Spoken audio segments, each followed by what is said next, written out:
Obrigado, Sr. Professor. Minhas senhoras e meus senhores, tenho muito gosto de estar aqui. É claro que as palavras do Sr. Professor a meu respeito não são propriamente derivadas da amizade, porque nós somos conhecidos, embora relativamente próximos, estamos a ser próximos, mas, enfim, devem-se, a uma grande amabilidade da sua parte. Eu tenho muito gosto de estar aqui, especialmente por estar numa mesa recheada de pessoas por quem eu tenho muita consideração, e eu, digamos, vou destoar um bocadinho, julgo eu, nas palavras que vou dizer, porque eu não me vou meter muito em política. E ainda bem que vou começar eu a falar. Eu vou tentar falar alguma coisa sobre o quadro geográfico que impele ou que recomenda certas políticas. Eu vou-me limitar a isso, isto é, posso dizer que o meu título seria Apontamentos de Geopolítica acerca das relações entre a Alemanha e a Europa.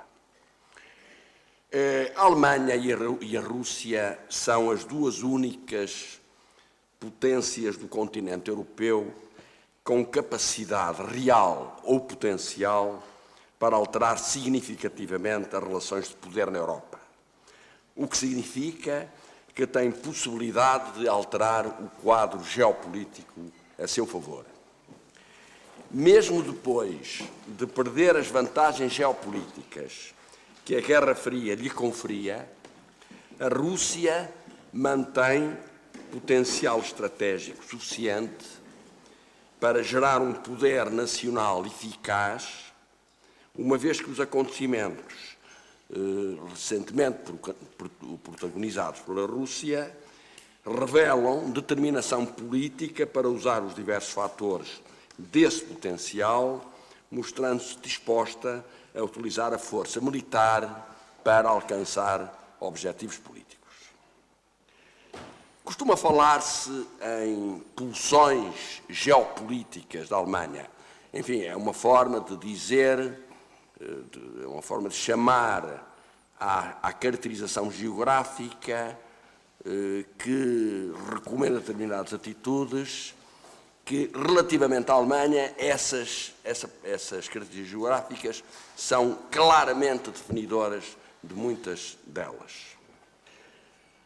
Como a história confirma, a Alemanha, temendo ver-se obrigada a combater em duas frentes, tem procurado resolver rapidamente os problemas de poder na Europa, no continente europeu,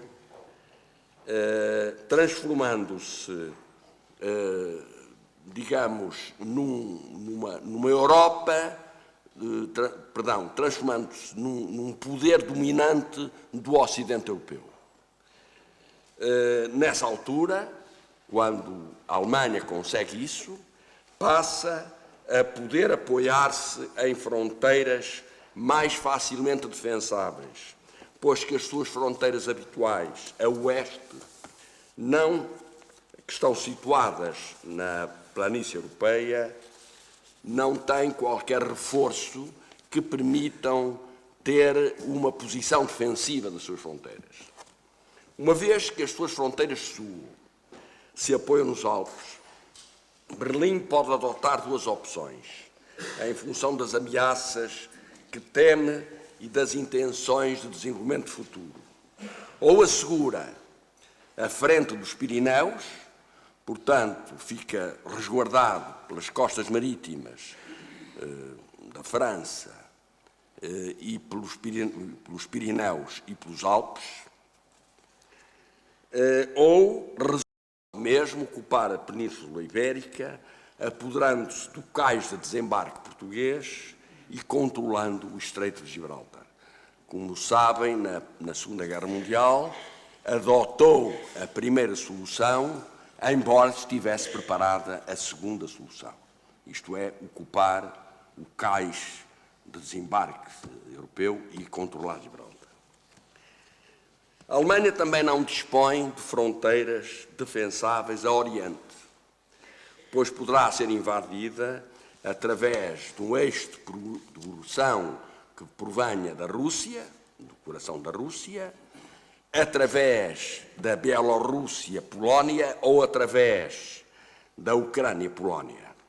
Registre-se que estes dois eixos, portanto, que permitem uma fácil deslocação de meios de força do coração russo para a Alemanha, também podem ser usados por Berlim para chegar a Moscovo, ou pelo sul, alcançar o Mar Negro, cortando o acesso do oeste da Rússia aos mares quentes. Nestas condições, a manobra alemã, do costume, é ganhar condições a oeste para voltar todo o seu enorme poder para leste e assim derrubar Moscovo. Têm sido, de modo geral, estas as manobras que lhe são impostas pelas condições geopolíticas do quadro europeu.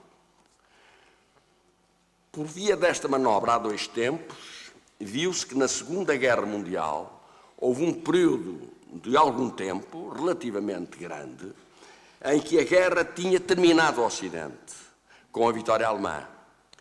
Só posteriormente, Hitler, quebrando o pacto Molotov-Ribbentrop, em que dividia a Polónia com a Rússia, avançou para leste, obrigando, nessa altura, a intervir uma terceira potência europeia, não geograficamente europeia, mas geopoliticamente europeia, desde a Primeira Guerra Mundial, que são os Estados Unidos. Portanto, há 2 potências geopoliticamente poderosas na Europa, do ponto de vista geográfico, mas há uma terceira que, desde a Primeira Guerra Mundial, se tem constituído num fator desequilibrador ou equilibrador das relações de poder na Europa. Esta constitui uma explicação enfim, para grande parte das coisas que nós temos habituados a ver.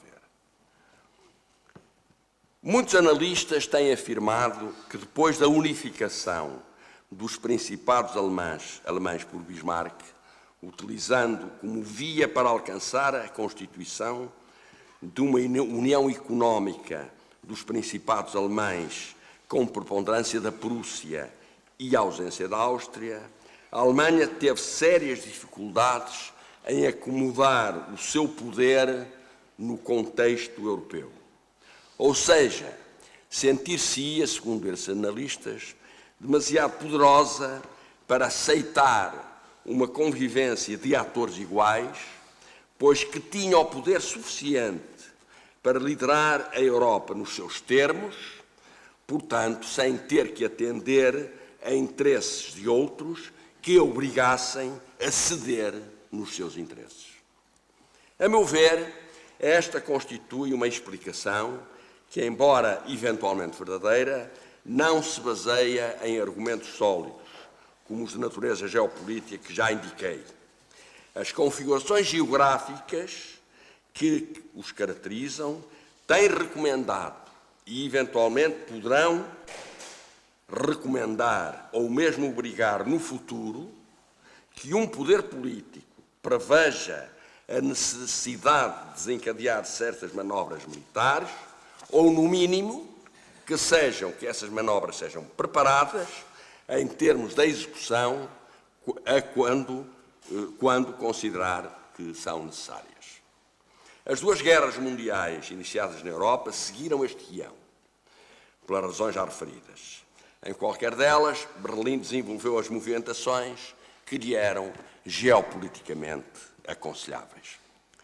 Em ambas, o seu poder alcançou uma tal dimensão que só a intervenção dos Estados Unidos foi capaz de inverter a marcha inelutável dos acontecimentos.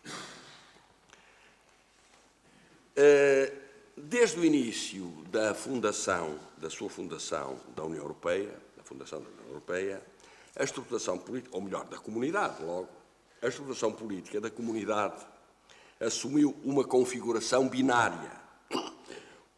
Por um lado, uma linha de pendor federal, com uma governação centrada na Comissão, e, por outro, uma linha de cariz intergovernamental, liderada por um Conselho que reflete as relações de poder entre os Estados-membros. Esta situação não criou demasiados problemas, enquanto as votações permaneceram por unanimidade, podendo qualquer Estado apresentar o seu veto num assunto que entendesse ameaçar os seus interesses vitais. Esta situação observou-se principalmente durante a Guerra Fria. Portanto, enquanto a Guerra Fria não houve problemas de monta. Mas também havia uma razão que explicava isto.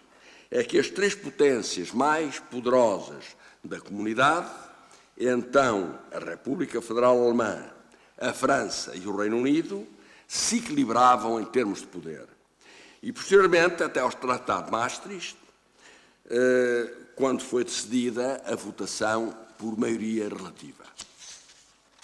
Convém reparar que a reunificação alemã, que tinha ocorrido em 31 de agosto de 1990, pelo Tratado de Unificação, portanto, está muito perto do Tratado de Maastricht. Portanto, podemos dizer que, se não foi preparado, parece que, poderia dizer, que estava pronto já a ser feito, a avançar o Tratado de Maastricht, mal se dá a reunificação europeia. Eu penso que não foi assim, mas dá, enfim, quem pense é capaz, enfim, de estar próximo. A revista The Economist de há 15 dias subtitula o seu artigo The Berlin Wall 25 Years On com a seguinte frase que cito: a queda do Muro de Berlim fechou a questão do comunismo, mas reabriu a questão da Alemanha. Fim de citação. Schröder, durante, enfim, o seu mandato, recorrendo a vários procedimentos teatrais, não sei se algum dos senhores se recorda, delegou por vezes no seu homólogo francês a sua presença nos Conselhos Europeus. Portanto, eles identificavam-se de tal maneira que não precisava de lá ir. O seu homólogo francês podia encarregar-se de o representar.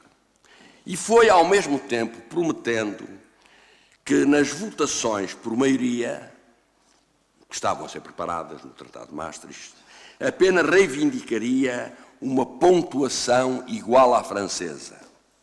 Mas, afinal, acabou por aceitar uma votação superior, enfim, em função do critério demográfico, o que refletia, portanto, o diferencial de poder já entre os dois países. Convém ainda registar que a ratificação do Tratado de Maastricht esteve repleta de dificuldades em vários parlamentos nacionais e que o ano de 92 assistiu ao desenvolvimento de diversas crises, sendo uma delas, e isto é muito significativo, porque mostra a diferença de poder entre os Estados e como reagem os Estados mais fracos relativamente aos mais poderosos, essa crise foi a impossibilidade, que se mantém até agora, de colocar no terreno uma política externa e de segurança comum pela União Europeia. Isto foi logo visível quando a guerra regressou à Europa com a fragmentação da Jugoslávia. De Maastricht em diante, embora os membros da União Europeia fossem todos iguais, passaram a existir alguns mais iguais do que os outros, como costuma dizer-se, e a Alemanha tornou-se no primeiro entre todos.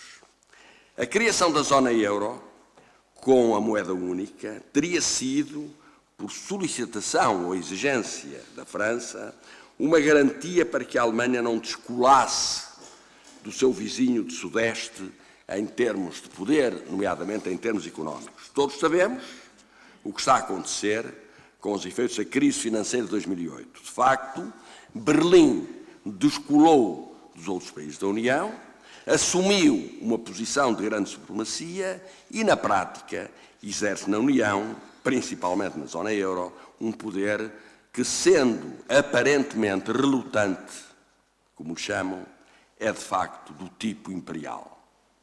É um tanto displicente. E já agora falemos no fator económico do potencial estratégico da Alemanha. Sabemos que aquilo a que vulgarmente se chama poder económico tem grande relevância no modo como se vão configurando as relações de forças entre Estados. Regressando novamente ao artigo que eu há pouco citei da Economist, podemos ler o seguinte, cito, a unificação que se deu menos um ano depois da queda do muro, levantou de novo a velha questão alemã na história da Europa. Uma Alemanha unida dominará o continente? Na altura, tanto o Reino Unido como a França temiam-no. Hoje, no 5º ano da crise do euro, muitos europeus da Europa do Sul, sujeitos à austeridade, pensam que já acontece. Muitos, principalmente os norte-americanos, estão convencidos de que não. Os próprios alemães estão divididos acerca deste assunto. Mas a elite alemã já se apercebeu, já apreendeu que a Alemanha deve aceitar maior responsabilidade. Como a crise da Ucrânia mostra, a Europa precisa da Alemanha na liderança. Fim de citação.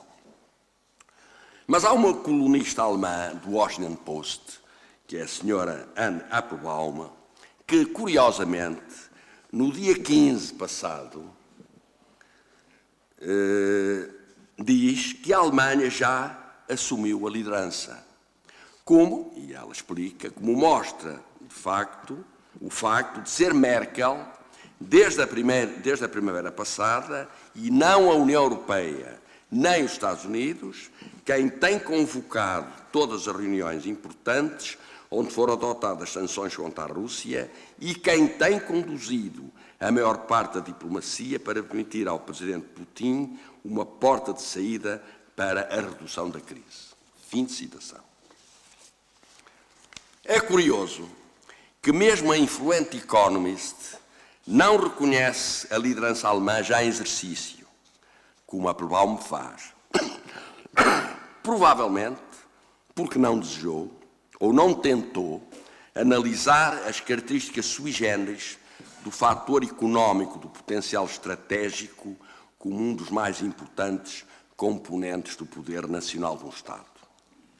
Não é sem razão que se considera o fator económico como soft power, ou melhor, como smart power, já que ele, o fator económico, se for inteligentemente aplicado, processa-se de forma contrária à que caracteriza a aplicação do fator militar.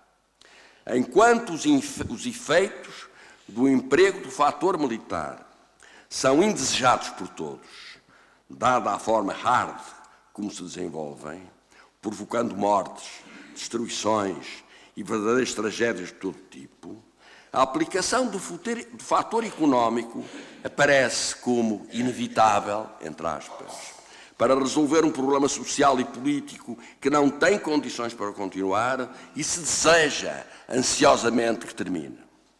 Por outro lado, se o fator militar é viva e ativamente repelido, arriscando-se todos os sacrifícios para o combater, o fator económico tem sido extremamente desejado e mesmo solicitado, pois tem sido visto não apenas como inevitável, mas como medida salvadora do país que o solicita.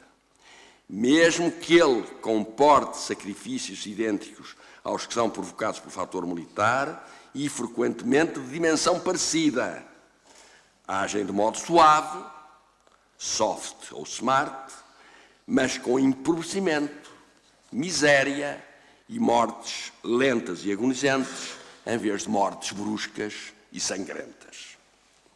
Olhando para o fator económico segundo esta perspectiva, ele, em termos do exercício do poder, tem resultados idênticos aos do fator militar, mas com muito menos custos para quem o exerce e, aparentemente, para quem o experimenta. Paradoxalmente, e, com frequência, é acompanhado dos agradecimentos de quem lhe sofre o impacto. E eu agora interrogo-me se a Alemanha exerce um poder relutante, como diz a Economist, e como dizem vários analistas, o que acontecerá quando Berlim, ou se Berlim deixar de exercer essa liderança relutante? Não respondo, claro, a isto. Que Europa? Qual é a Europa que se enquadra neste contexto? Uma Europa unida sob a liderança alemã e agindo em função dos seus objetivos e defendendo os seus interesses, como acontece atualmente com a União Europeia, mas especificamente com a zona euro? Quais serão os objetivos alemães? Primeiro, manter a aliança com os Estados Unidos no quadro da NATO e aprofundá-la com o Tratado Económico Transatlântico, uma espécie de NATO para a economia? Segunda hipótese, arvorar-se em porta-voz de uma aliança europeia que lhe emprestará a massa crítica que lhe falece para ser uma potência de primeira ordem ao nível mundial, como os Estados Unidos, a China, a Rússia, a Índia, disputando com elas o poder global?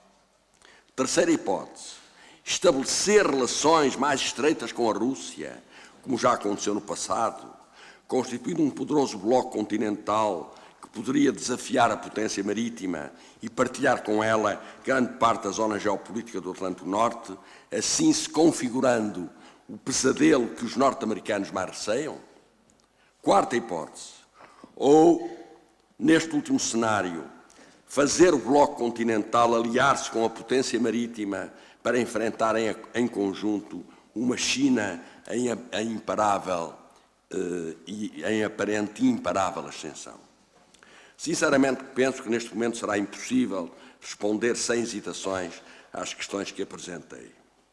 O que sabemos é que a Alemanha tem todos estes caminhos abertos à sua frente. Presentemente, os indícios apontam para a manutenção das relações transatlânticas, mas também podem não seguir nesta direção, uma vez que desconhecemos quais os objetivos que a prazo Berlim perseguirá. E Portugal?